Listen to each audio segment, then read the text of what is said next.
Hello, hello, hello. Is there anybody out there? I know that we are, and we're home, or at least we're at my home here for a very special episode of A to Z Sports with Colson Cooper manning the camera. This is Zachary Weiss, the Z of A to Z Sports, and to my left is Andrew Goldstein, the A of A to Z Sports. Andrew, how have you been? Oh, good. Hey everyone. Summer vacation. Mid-June already. Seems like we just left Point Park yesterday, but the summer's flying by. How are you doing, Zach? Feels like the summer has definitely let by, but it also feels like it was yesterday, because I think it was raining yesterday when we left school, and here we are, on and off rain again. Pittsburgh weather at its finest. But this is another A to Z Sports little off-season special kind of a thing, as we try to plug closer to 100 episodes. Again, Andrew Goldstein to my left, Zachary Weiss here, Colson Cooper behind the camera, and we'll run you through a basic show, and we'll start with opening words. And Andrew, what do you have for us? Well, I'm just going to talk a little bit about the Penguins and their disappointing end of the season. Obviously, the Penguins made it to the third round of the playoffs, and from there, it was all downhill. But the Penguins didn't have a typical playoff season. They struggled in the first round against the Islanders, a team that everyone thought they would handle easily. They struggled with, and it took them 6 games. The Ottawa Senators, again, it only took 5 games, but the Penguins still had their struggles. And then going into the conference finals against the Bruins, at last it looked like the Penguins might have been playing their best hockey, but I think we had a week-long break, a 9-day break or so between games, and the Penguins just weren't able to get up in the first 2 games, lost the first 2 at Consol Energy Center, and then lost the last 2 games at Boston. And just like that, within about a week's time, the Penguins were out of the playoffs, and the season that looked very bright at certain points came to an end. So there's going to be a lot of changes in the off-season, and we'll get into that shortly. Zach? It was all a dream. I used to read Word Up magazines.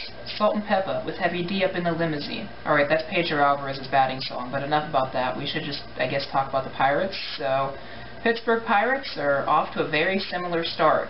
But in the best words of head coach Tony Grennett from the Point Park women's basketball team, it's not about how you start, it's how you finish. It's a marathon, not a sprint.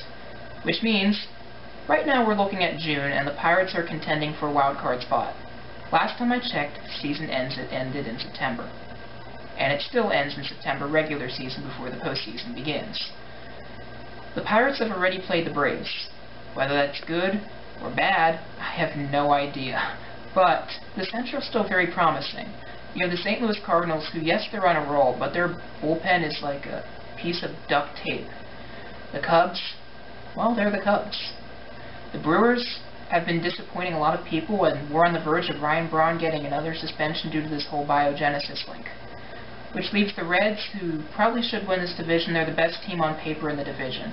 Where does that leave the Pirates? Probably out of the playoffs again. I mean, let's face it is June. The bullpen is already being way overused. Mark Melanson's arm, I have no idea how it's holding up. Jason Grilli's become an all-star, but you do have to admit he isn't at an advanced age for the game of baseball, and that's a huge concern as well. Will these bats come around? There was that 2-week lull where absolutely nothing came together. In the best words of the late Chinua Achebe, things fell apart. The Pirates' offense is going to need to be the cog, especially when these bullpen arms are really tiring. You saw on Sunday Jeff Locke with another great start, and unfortunately, Justin Wilson blew it, and he's been pretty reliable this season. But the bullpen is going to get taxed, and there's going to need to be some kind of move made or something from Neil Huntington. But as it is, all the talk right now is about Garrett Cole.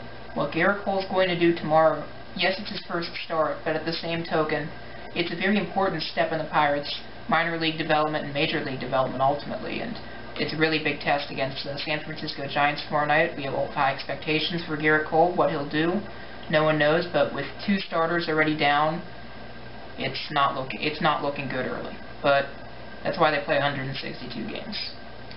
With that, it is time for our opinions pieces, and we will start with Andrew's. You know what I mean. Well, getting back to the Penguins again, I want to talk about some possibilities for off-season changes.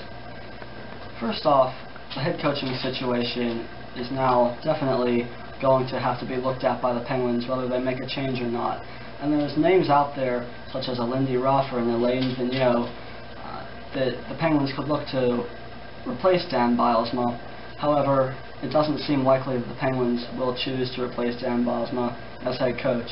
We'll give him at least one more season to see what he can do. But Dan Bilesma, as good of a coach as he's been, and as well liked as he is by the players and the fans and the organization, he has times when you just kind of question his coaching. He doesn't make certain adjustments. He leaves certain players on the ice when they should be switched out for other players. He's just not a good matchup coach. He never really cared about matchups. Even at home, when you get the first change, he'll leave their best players against the other team's best players, which sometimes works in the Penguins' fashion and oftentimes does. But in a series like we had against Boston, Zdeno Chara, for example, was able to shut down both Sidney Crosby and Evgeny Malkin every time he was on the ice, and not making adjustments and getting those players away from a guy like Chara or Patrice Bergeron or other good defensive players caused the Penguins a lot of problems in that series. You also have to look at personnel, though, not just the coaching. A lot of the players on this team aren't going to be back, namely 3 of the 4 off-season or mid-season acquisitions that the Penguins got. Jerome McGinley likely will not return, neither will Brendan Morrow or Douglas Murray. All 3 of them are due contracts with other teams, however short they may be. The Penguins will retain Jussi Jokinen because he does have 1 year remaining on his contract, so he will likely be with the Penguins next season unless a trade happens or something like that. Then you have some free agents that are interesting to look at, like a Pascal Dupuis. Even though he is in his mid-30s, it's going to be hard for the Penguins to give him up because he's been such a vital player the last 2 years for their team, and really this year came into his own. It seems as the older he gets, the better he gets. He's a big-time goal scorer, and he's a favorite on the line with Sidney Crosby. Another interesting situation is the situation with Evgeny Malkin and Chris Letang, both of which have 1 year remaining on their contract and would be due quite substantial contracts. Which one do you keep? I don't know if the Penguins can keep both. I'm sure they would want to, but I don't know if it's possible. Would you keep Evgeny Malkin? He's been an MVP, 2-time league scoring champion.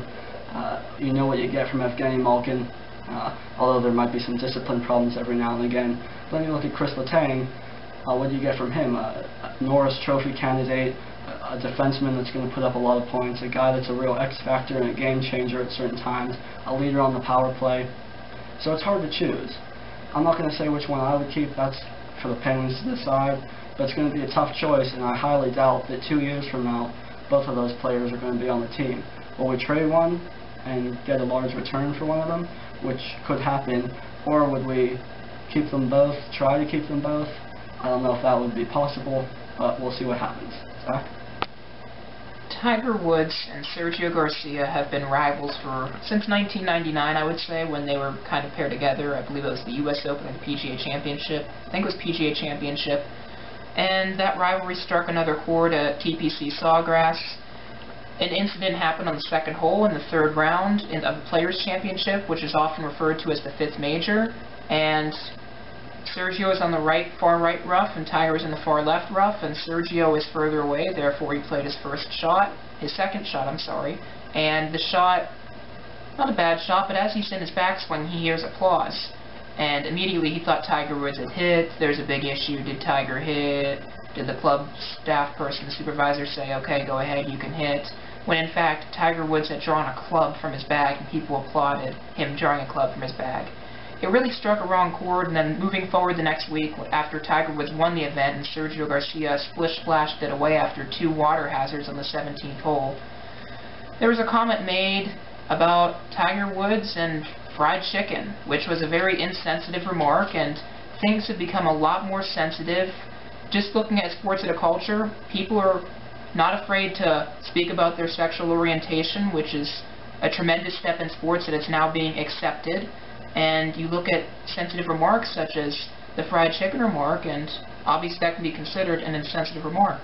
And ultimately today in Marion, it set forth a peace meeting of sorts. The 2 shook hands. It was nothing more, nothing less, neither of which was willing to talk to the media in advance for today's U.S. Open, this week's U.S. Open, which is at Marion Country Golf Club out in Ardmore, Pennsylvania, right by Philadelphia. So they'll both be speaking at their press conference Tuesday. Tiger Woods was unwilling to divulge what was said during the handshake, but he preferred to do the handshake in person instead of receive a phone call apology. So ultimately, sports is becoming a lot more accepting, but issues such as this really can strike a nerve with a lot of people, and I think that's something that really needs to be put into consideration.